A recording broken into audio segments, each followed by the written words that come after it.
Hello दोस्तों, search engine optimisation course के आज की इस वीडियो में मैं आपको बताऊंगा कि यूआरएल ऑप्टिमाइजेशन क्या होता है, क्यों करते हैं हम अपने यूआरएल को ऑप्टिमाइज, एसईओ में ये इतना इंपॉर्टेंट क्यों हो जाता है। हम सभी जानते हैं कि एसईओ के बहुत सारे टेक्निक्स होते हैं, बहुत सारे इसके पार्ट्स होते हैं, of page SEO, technical SEO, on page SEO, फिर उसके बाद इनके भी अलग अलग टेक्निक्स होती हैं। जैसे हम ऑन पेज एसईओ में अभी आपको मैंने कीवर्ड रिसर्च करना, कीवर्ड फाइंड करना, कीवर्ड प्लेसमेंट करना, ये सब मैंने आपको सिखाया।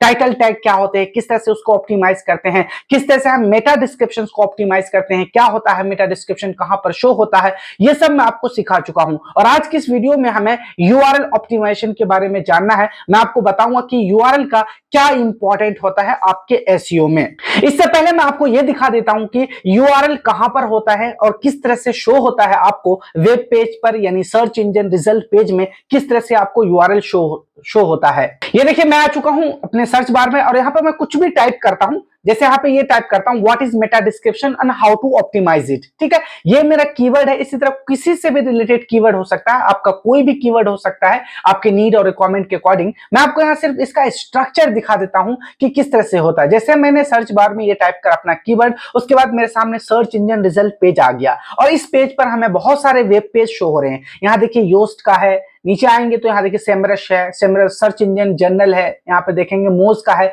इन सारे का यहाँ पे हमें ये दिख रहा है, इस कीवर्ड पर कंटेंट दिख रहे हैं। ठीक है, अब मैं आपको किसी सेमरश का दिखाता हूँ। यहाँ ये सेमरश है, यहाँ देखिए इसका जो स्ट्रक्चर है, ऊपर इसका नाम है, ब्रांड नेम, और नीचे जो आपको यहाँ पे दिख रहा होगा देखिए www.semrush.com, और यहाँ पे आपको ब्लॉग दिख रहा होगा, इसी को हम यूआरएल कहते हैं। ठीक है, और नीचे ये टाइटल टैग है, इस पे मैं कंप्लीट वीडियो बना चुका हूं। आप देख सकते हैं कि टाइटल टैग क्या होते हैं, क्या इंपॉर्टेंट होता है एसईओ में और इसे कैसे हम लिखते हैं अच्छे से। और नीचे जो आपको दिख रहा होगा इसको मेटा डिस्क्रिप्शन कहते हैं, इसके बारे में मैं वीडियो बना चुका हूं, जाकर देखेंगे। लास्ट वाली वीडियो में ही मैंने मेटा डिस्क्रिप्शन के बारे में आपको बताया, और इस वीडियो में हम यहाँ पर देखेंगे कि क्या होते हैं यूआरएल। इसी तरह नीचे आए देखें सर्च इंजन जर्नल में, यहाँ देखिए www.searchenginejournal.com, उसके बाद यहाँ ऑन पेज एसईओ। आप यहाँ देख रहे हैं कंटेंट तो meta description how do you write them है, लेकिन इन्होंने यूआरएल को कस्टमाइज कर रखा है। मैं यहाँ पे जाता हूं अपने इस आर्टिकल में, यहाँ देखिए सर्च इंजन जर्नल में, और यहाँ देखिए जो आपको ऊपर शो हो रहा होगा, यहाँ देखिए इसका स्ट्रक्चर समझिए। सबसे पहले ये देखिए HTTPS, ये प्रोटोकॉल होता है। S यानी सिक्योरिटी के लिए आपका, यानी SSL इस पे इंस्टॉल है। उसके बाद आपको देखेंगे यहाँ पे www.searchenginejournal.com, ये तो होता है डोमेन। हम इसे ऑप्टिमाइज नहीं कर सकते, नहीं इसे हम कस्टमाइज कर सकते हैं, ये आपका ब्रांड नेम होता है। हम जो कस्टमाइज कर सकते हैं वो इसे कर सकते हैं। यहाँ देखिए .com के बाद स्लैश और इतना पार्ट, ये इतना पार्ट जो है on page SEO slash optimise meta description slash, इसे हम स्लग भी कहते हैं। यानी आपको इस तरीके से ऑप्टिमाइज करना है ताकि गूगल को, सर्च इंजन को ये लगे कि ये कीवर्ड इसमें प्लेसमेंट है। यहां देखिए सबसे पहले आप यहां से अंडरस्टैंड कर सकते हैं, ये जो वेबसाइट है इसमें कंटेंट किस पेज पे लिखा, किस टाइप पे लिखा। इन्होंने कंटेंट लिखा है मेटा डिस्क्रिप्शन को, और सेम यही कीवर्ड आप इसके यूआरएल में देखेंगे। यहां देखिए ऑप्टिमाइज मेटा डिस्क्रिप्शन, और यहां भी आपको दिख रहा होगा मेटा डिस्क्रिप्शन, और यहां थोड़ा सा ऑप्टिमाइज कीवर्ड नहीं है, ये यहां पे है ऑप्टिमाइज कंटेंट में, लेकिन इसने यूआरएल में ऑप्टिमाइज कीवर्ड डाल दे यहाँ पे। ठीक है, तो यहां आप देख सकते हैं। अब ये क्या होता है कि जब आप कोडिंग करते हैं, सोर्स कोड में जब ऊपर की तरफ ही आपका कीवर्ड आ जाता है, आपका मेन कीवर्ड आ जाता है, तो सर्च इंजन को वही बात समझ में आता है कि ये कीवर्ड है, यानी इस कीवर्ड पर लिखा गया है कोई कंटेंट। जब कोई यूजर उस टाइप का कीवर्ड सर्च करता है तो उसे समझ में आता है कि ये जो कीवर्ड है इसके बारे में क्वेरीज आ रही है, सर्चेज आ रही है, हमें ये कीवर्ड दिखाने हैं। तो मैं आपको बता चुका हूं पहले कि एसईओ में कीवर्ड का क्या रोल है। तो यहां आपको कीवर्ड का ही रोल होता है कि जब सोर्स कोड में सबसे ऊपर की तरफ, आप यहां लोकेशन भी देख रहे हैं ऊपर, यहां देखिए, यहां देखिए जब वेब पेज पे आएंगे यहां से आपको दिख जाएगा ऊपर की तरफ ही, यहां दिख जाएंगे आपको यूआरएल। यहां देखिए यहां ऊपर की तरफ ही आपको सब तरफ दिख जाएंगे। यहां देखिए ये क्या है, तो ये सोर्स कोड में जब ऊपर की तरफ ही आपको कीवर्ड दिख जाते हैं तो सर्च इंजन को ये अंडरस्टैंड करने में इजी होता है कि किस बारे में है कंटेंट, किस बारे में सर्चेज आ रहे हैं, और उस टाइप का अगर कीवर्ड आपने, उस टाइप का अगर आपने वहां पर इस्तेमाल करा है अपने यूआरएल में टाइटल, तो वो क्या करेगा, वहां पे आपको रैंक करने में आपकी मदद करता है। मैं आपको पहले भी कह चुका हूं कि एसईओ कोई एक फैक्टर का नाम नहीं है कि आपने एक चीज कर लिया और आपका वेबसाइट रैंक कर जाएगा। एसईओ छोटे मोटे बहुत सारे ऐसे फैक्टर्स है, बहुत सारे ऐसे टेक्निक्स है जिस पर आपको फोकस करना पड़ता है, यानी सबको आपको करना है, सभी को ऑप्टिमाइज। आपको टाइटल ऑप्टिमाइज करना है, मेटा डिस्क्रिप्शन ऑप्टिमाइज करना है, इमेज ऑप्टिमाइज करना है, कीवर्ड का प्लेसमेंट अच्छे से करना है, टेक्निकल एस्पेक्ट भी देखना है, आपको बैकलिंक्स भी बनाने हैं, यानी बहुत सारे वर्क होते हैं एसईओ में। इसलिए अभी हम आपको धीरे धीरे इस कोर्स में सिखा रहे हैं कि जो जो टेक्निक्स है, जो जो गाइडलाइंस है गूगल की तरफ से, जो जो एसईओ एक्सपर्ट्स कहते हैं, हम उसके अकॉर्डिंग अपने वेबसाइट को ऑप्टिमाइज करते हुए जा रहे हैं। ठीक है, तो अभी आपको समझ में आ गया होगा कि यूआरएल क्या होता है। किसी भी आप जाएंगे, यहां देखिए मैं मौजूदा लेके जाता हूं, इसके कंटेंट पे जाता हूं, तो जो ऊपर की तरफ आपको दिख रहा होगा, यहाँ पे देखिए मौज है, ठीक है, यहाँ पे प्रोटोकॉल होता है, यहाँ पे उनका डोमेन नेम होता है, उसके बाद learn/SEO/मेटा डिस्क्रिप्शन, यानी कहीं ना कहीं यूआरएल में उसके जो मेन कंटेंट का जो है, मेन कंटेंट में जो कीवर्ड है, उस कीवर्ड को इन्होंने प्लेस करा यहाँ पे। ठीक है, तो अभी मैं आपको बता देता हूं कि मैं एक वेबसाइट है मेरे पास, ये देखिए मेरा ब्लॉग है, और मैं इस ब्लॉग के लिए यूआरएल को ऑप्टिमाइज करूंगा। ये मेरा ब्लॉग है, इस पे मैंने लिखा है the ultimate guide to become a successful affiliate marketer. Affiliate marketer कैसे बनते हैं, कैसे एक सक्सेसफुल अफिलिएट मार्केटर बन सकते हैं आप, उसके बारे में मैंने ब्लॉग लिखा है। ठीक है, ये कंप्लीट ब्लॉग है और इसी का यूआरएल, अब इसका यूआरएल आप देखेंगे तो यहां देखिए बहुत बड़ा यूआरएल, यहां आपको एचटीटीपीएस प्रोटोकॉल दिख जाएगा, उसके बाद ज्ञान विज्ञान, एक इसका ये जो डोमेन है, ब्रांड नेम है, और आगे इसका स्लग आप देखेंगे तो यहां देखिए स्लैश के बाद एक comprehensive guide to becoming a successful affiliate marketer. मैं आपको पहले ही बता दूं, जब आप यूआरएल ऑप्टिमाइज करने जाते हैं तो कुछ टिप्स एंड ट्रिक्स होते हैं, कुछ इसके एडवाइस किए जाते हैं कि आपको इस तरीके का लिखना है, ऑप्टिमाइज करना है यूआरएल को। तो ये गलत तरीके से अभी हम इसको ऑप्टिमाइज करेंगे, हम इसे शॉर्ट्स बनाएंगे, कंसाइज बनाएंगे, रेलेवेंट बनाएंगे और अपना मेन कीवर्ड को डालेंगे इसमें। ठीक है, तो अभी मैं आपको इस वीडियो में इसे किस तरह से ऑप्टिमाइज करेंगे, किस तरह से चेंज करेंगे, ये भी मैं दिखाता हूं। इससे पहले मैं आपको ये बता देता हूं कि यूआरएल लिखने से पहले आपको क्या क्या चीजें ध्यान में रखना चाहिए, क्या क्या चीज आपको फॉलो करना चाहिए जब आप अपने यूआरएल को कस्टमाइज कर रहे हो, जब यूआरएल आप ऑप्टिमाइज कर रहे हैं। तो सबसे पहले हम ब्रीफ इंट्रोडक्शन ले लेते हैं यूआरएल ऑप्टिमाइजेशन का। यहां देखिए लिखा हुआ URL optimisation is the process of creating URL uniform resource locator, ये URL का फुल फॉर्म होता है, that are not only user friendly but also optimized for search engine। यहां देखिए आपको दोनों ही बेनिफिट मिलता है। अगर आप अपने URL को अच्छे से ऑप्टिमाइज करते हैं तो यहां दो बेनिफिट है। एक तो यूजर को समझ में आ रहा है कि URL ये है, यानी इसी से रिलेटेड कंटेंट लिखा गया होगा। ठीक है, और एक सर्च इंजन को भी समझ में आता है कि ये कीवर्ड यहाँ पे प्लेस है, इसलिए हमें इसको सर्च करना, इसे रैंकिंग में दिखाना है। तो यहां से आप एक ही काम से, आप एक एफर्ट से दो लोगों को टारगेट कर रहे हैं, आपकी रैंकिंग भी इंप्रूव हो रही है और यूजर का एक्सपीरियंस भी इंप्रूव हो रहा है। और यूजर एक्सपीरियंस इंप्रूव करना भी कहीं ना कहीं एसईओ रैंकिंग फैक्टर में ही आता है। ठीक है, आगे लिखा हुआ SEO friendly URL can contribute to better search engine ranking and improve the overall user experience. मैं आपको पहले बता चुका हूं। ठीक है, आगे अब हम यहां पे देखते हैं कि कुछ गाइड्स हैं जो आपको यूआरएल ऑप्टिमाइज करने से पहले ध्यान में रखना चाहिए। सबसे पहला है, सबसे इंपॉर्टेंट है, यूज कीवर्ड्स। अभी मैंने आपको दिखाया था किस तरह से मैंने ये सर्च करा कि how to optimise meta description. तो मेटा डिस्क्रिप्शन सबने इस्तेमाल करा था अलग अलग तरीके से। तो आपको जो फोकस कीवर्ड है, जो मेन कीवर्ड है, वो आपको अपने यूआरएल में इस्तेमाल करना है। Include relevant keyword in URL that accurately describe the content of the page, यानी आपका जो पेज, आपका वेब पेज पर किस टाइप का कंटेंट है, उसका जो मेन कीवर्ड है वहां आप डाल दीजिए अपने वेबसाइट में, आप अपने यूआरएल में डाल दीजिए। जैसे मैं अगर कंटेंट लिख रहा हूं यहाँ पे how to become a successful affiliate marketer, तो मैं क्या कीवर्ड डालूंगा अपने यूआरएल में, become a successful affiliate marketer. यानी जैसे ही कोई यूजर आएगा वो सर्च करेगा, उसे यूआरएल में ये कीवर्ड दिखता है वहां पे become a successful affiliate marketer, तो उसे समझ में आ जाएगा नहीं ये जो कंटेंट है वो एफिलिएट मार्केटर कैसे बनेंगे इसके बारे में लिखा हुआ है। तो आपको यहाँ पे कीवर्ड जरूर इस्तेमाल करना है। आगे है keep it short and simple. मैं आपको पहले दिखा चुका हूं कि अगर आपका यूआरएल लंबा है तो वहां पर कंप्लीट नहीं शो होगा वेब पेज पर, सर्च इंजन रिजल्ट पेज पे आपके यूजर को शो नहीं होगा, जहां से उसका यूजर एक्सपीरियंस खराब होगा। तो आपका यूआरएल शॉर्ट होना चाहिए, रेलेवेंट होना चाहिए और सिंपल होना चाहिए। यानी सिर्फ आप अपना मेन कीवर्ड डालिए, एचटीटीपीएस प्रोटोकॉल है, उसके बाद आपका जो डोमेन नेम होगा स्लैश,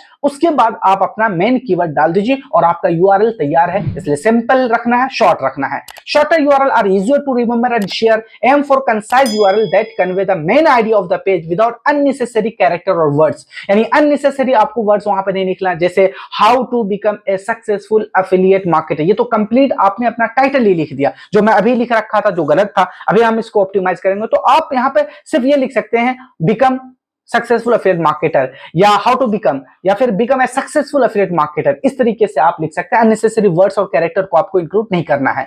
आगे है अवॉइड स्पेशल लेटर। अब use hyphen to separate words in URL, avoid using an underscore और other special character as they can be misinterpreted by the search engine. तो आपको अगर जैसे आपने 3 वर्ड को इस्तेमाल कर लिया, जैसे यहाँ पे मैंने देखा था कि किस तरह से मैंने ये कहा था how to optimise meta description, तो यहाँ इन्होंने किस तरह से इस्तेमाल करा था, ऑप्टिमाइज मेटा डिस्क्रिप्शन, और ऑप्टिमाइज के बाद डैश था, फिर उसके बाद मेटा, उसके बाद डैश और डिस्क्रिप्शन, यानी ऑप्टिमाइज मेटा डिस्क्रिप्शन, इन तीनों ही वर्ड्स को डैश के थ्रू अलग अलग करा गया। इससे इजी टू अंडरस्टैंड होता है, हमें समझने में आसानी होती है। लेकिन यहीं पर अगर आप हाइफन या अंडरस्कोर इस्तेमाल कर लेते हैं तो सर्च इंजन कुछ और भी इसे इंटरप्रेट कर सकता है, इसको कुछ और ही समझ में आ जाएगा। तो यहां से उनको समझने में बड़ी मुश्किल हो जाएगी कि कंटेंट किस चीज के बारे में। हम अपने ऑप्टिमाइज करते हैं, हम अपने वेबसाइट को, अपने कंटेंट को सर्च इंजन के अकॉर्डिंग ऑप्टिमाइज करते हैं कि जितना अच्छा से, जितने अच्छे से हो सके सर्च इंजन हमारे कंटेंट को समझ सके, और समझकर अगर क्वेरी आती है हमारे वेबसाइट से रिलेटेड, हमारे कंटेंट से रिलेटेड, तो वो उसे रैंक करे। ठीक है, यही हमारा मेन ऑब्जेक्टिव होता है। तो हमें अपने कंटेंट को, हमें अपने यूआरएल को, टाइटल को, डिस्क्रिप्शन को सर्च इंजन के अकॉर्डिंग ऑप्टिमाइज करना होता है। आगे है इंक्लूड डिस्क्रिप्टिव वर्ड्स है, choose words that describe the content of the page. तो डिस्क्रिप्टिव वर्ड क्या होता है, ऐसा वर्ड जिसको समझ, पढ़ के ही समझ में आ जाए कि किसके बारे में कंटेंट लिखा हुआ है। जैसे वहां पे मैंने आपको दिखाया था कि ऑप्टिमाइज मेटा डिस्क्रिप्शन, मतलब मेटा डिस्क्रिप्शन को हम किस तरह से ऑप्टिमाइज करेंगे, मेटा डिस्क्रिप्शन क्या होते हैं, ये सब चीज हमें उस चीज को पढ़ के ही समझ में आ रही है। यानी 3 वर्ड से हमें कंप्लीट ओवरव्यू मिल जाता है कि कंटेंट आखिर किस चीज के बारे में। तो आपको यहाँ पे इसी तरह डिस्क्रिप्टिव वर्ड्स का इस्तेमाल करना है। अगर देखिए एलिमिनेट स्टॉप वर्ड्स है, remove common word like and, or but and from your URL. These words don't contribute much to search engine optimization and can make URL unnecessary long. इसलिए जैसे मैंने अभी आपको दिखाया था अपनी वेबसाइट पर how to become a successful affiliate marketer, यहाँ how हो गए, become हो गए, ये सब क्या था, ये एक unnecessary वर्ड्स है जिसे आपको कट कर देना चाहिए। यहाँ आपको बिल्कुल डिस्क्रिप्टिव वर्ड्स, फोकस कीवर्ड को ही इस्तेमाल करना है, और आपको जो अपना URL है शॉर्ट रखना है। अगर ये सब डाल देते हैं उसमें आप जो अननेसेसरी वर्ड्स है, तो आपका लॉन्ग हो जाएगा URL, जो कि सही ऑप्टिमाइज नहीं माना जाता है। आगे है यूज लोअर केस लेटर्स, यानी आपको हमेशा अपना जो है ABCD जो होते हैं स्मॉल वाले, वहां वो इस्तेमाल करना है। आपको कभी भी यहाँ पे जो अपर केस होता है अल्फाबेट में ABCD, वो नहीं लगाना है। ठीक है, जैसे मैंने अभी देखा था how to optimise meta description, तो वहां भी लिखा हुआ था, वो सारे जो URL थे वो लोअर केस में था। Always use lower case letter in URL, this is because URL are case sensitive and using consistent lower case letter help avoid confusion. यानी यहाँ फिर हम वही काम कर रहे हैं कि हमें कंफ्यूज नहीं करना सर्च इंजन को। ठीक है, हमें उसका काम आसान करना है, वो अंडरस्टैंड करे अच्छे से हमारे वेबसाइट को, हमारे कंटेंट को, और उसे रैंक कराए। चलिए अब मैं आपको दिखाता हूं कि किस तरीके से हम अपने इस जो URL है इसको हम ऑप्टिमाइज करेंगे। अभी तक जो भी मैंने आपको सिखाया समझ में आ गया होगा कि ये URL ऑप्टिमाइज नहीं है, ये लॉन्ग है, शॉर्ट नहीं है, इसमें फोकस कीवर्ड की भी कमी है, तो हम इसे ये करेंगे। आपको क्या करना है कि सबसे पहले जब आप कीवर्ड रिसर्च करते हो उसी के दौरान आपको कीवर्ड रिसर्च करना है। जिस तरह से आप टाइटल, टैग, मेटा डिस्क्रिप्शन या कंटेंट दिख रहे होते हैं, तो वहां पर आपके पास क्या होते हैं, कीवर्ड्स होते हैं। आप बहुत सारे कीवर्ड ब्रेनस्टॉर्म करते हैं, फिर उस पर आप कंटेंट लिखने जाते हैं। यहाँ पर मैं उन सारे कीवर्ड को लिख रखा हूं जो मेरा कंटेंट है। मेरा कंटेंट यहाँ पे एफिलिएट मार्केटिंग के ऊपर है। इसी तरह आपका कोई भी कंटेंट हो सकता है। हर किसी कीवर्ड का, हर किसी कंटेंट का कुछ ना कुछ सीड कीवर्ड्स होते हैं, कुछ उसके मेन कीवर्ड, फोकस कीवर्ड्स होते हैं, जिसे आपको क्या करना है, इस तरह से आप MS वर्ड में उसे राइट डाउन कर लीजिए ताकि आप उसे इस्तेमाल कर सकते हैं। यहां देखिए इतने सारे कीवर्ड्स हैं, ये सारे कीवर्ड्स हैं, मैं इन सबको इस्तेमाल नहीं करूंगा, मैं इससे जो डिस्क्रिप्टिव कीवर्ड होगा वो मैं निकालूंगा यहाँ पे। ठीक है, अब मैं सबसे पहले आपको यह बता देता हूं कि अगर आपका वेबसाइट किसी कोडिंग के ऊपर है तो आपको अपने डेवलपर को देना है, वो सोर्स कोड पे लगा देगा। लेकिन अगर आपका वर्डप्रेस वेबसाइट पे आपका वेबसाइट है, आपका है वेबसाइट, कंटेंट लिख रखा है, तो मैं यहाँ पे अभी आपको लाइव बता सकता हूं। तो आपको क्या करना है, अपने वर्डप्रेस वेबसाइट के डैशबोर्ड पे चले जाना है। ठीक है, यहाँ पे आप चाहे पेज के URL को ऑप्टिमाइज करना चाहते हो या पोस्ट के, तो मैं यहाँ पोस्ट को करूंगा क्योंकि ये ब्लॉग लिखा हूं और ये पोस्ट में, तो आपको पोस्ट में जाना है। पोस्ट में जाने के बाद आपको ये देखना है, ये जो कंटेंट है ये एफिलिएट मार्केटिंग वाला था, इसे आपको एडिट कर लेना है। यानी जिस कंटेंट का URL ऑप्टिमाइज करना है आपको उसे क्या करना है, एडिट करना। मैं यहां से एडिट कर लेता हूं और यहां से आप आ जाएंगे, ये देखिए यहाँ पोस्ट वाले ऑप्शन में इधर आएंगे आप राइट साइड की तरफ, यहां से आपको ये देखिए URL आपको दिख रहा होगा, यहाँ पे इस पे आप क्लिक करेंगे तो यहां से आपको एक ऑप्शन मिल जाएगा कि आप इसे एडिट कर सकते हैं।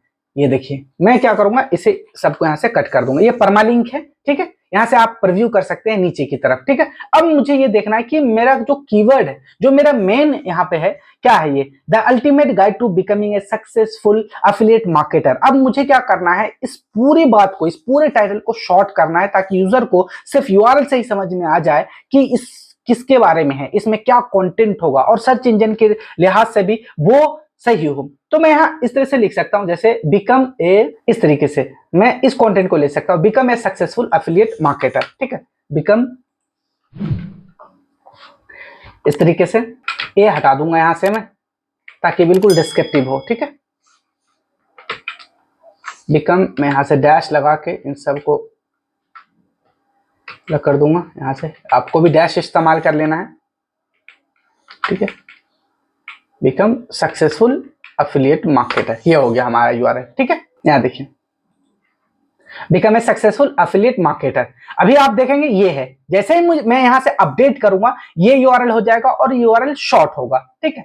तो यहां से मैंने इसे चेंज कर दिया है, ये अपडेटेड है परमालिंक्स। अब मैं यहां से अपडेट करूंगा, इस तरह आप अपने कंटेंट के अकॉर्डिंग यहां व्यू पोस्ट करूंगा मैं, यहां से देखिए, ये देखिए अभी ये लॉन्ग दिख रहा था, यहाँ पे देखिए ये प्रोटोकॉल है HTTPS, उसके बाद मेरा डोमेन नेम है, स्लैश के बाद बिकम सक्सेसफुल एफिलिएट मार्केटर। अगर कोई यूजर आता है और वो इस तरह से सर्च करता है तो उसे यहाँ से यूआरएल से ही समझ में आ जाएगा कि ये कंटेंट किस चीज के बारे में। इसमें यह बताया गया कि किस तरह से आप सक्सेसफुल एफिलिएट मार्केटर बन सकते हैं, इजी है। और पहले जो था, जो पहला यूआरएल था वो बहुत ही लॉन्ग था, बिल्कुल टाइटल ही था वो कंप्लीट। हमें ऐसा नहीं करना, शॉर्ट कंसाइज रखना है, बिल्कुल रिलेवेंट रखना है, डिस्क्रिप्टिव वर्ड को डालना है ताकि यूजर को भी अच्छा लगे और सर्च इंजन को भी समझ में आ जाए कि कंटेंट किससे रिलेटेड है। आई होप कि अब आपको समझ में आ गया होगा कि यूआरएल क्या होते हैं, किस तरह से हम इसे ऑप्टिमाइज करते हैं। अगर आपका वर्डप्रेस पे वेबसाइट है तो किस तरह से आप अपने यूआरएल को ऑप्टिमाइज कर सकते हैं, एडिट कर सकते हैं। आज की इस वीडियो में इतना ही है, मिलते हैं हम सर्च इंजन ऑप्टिमाइजेशन कोर्स की नेक्स्ट वीडियो में। Till then, good bye.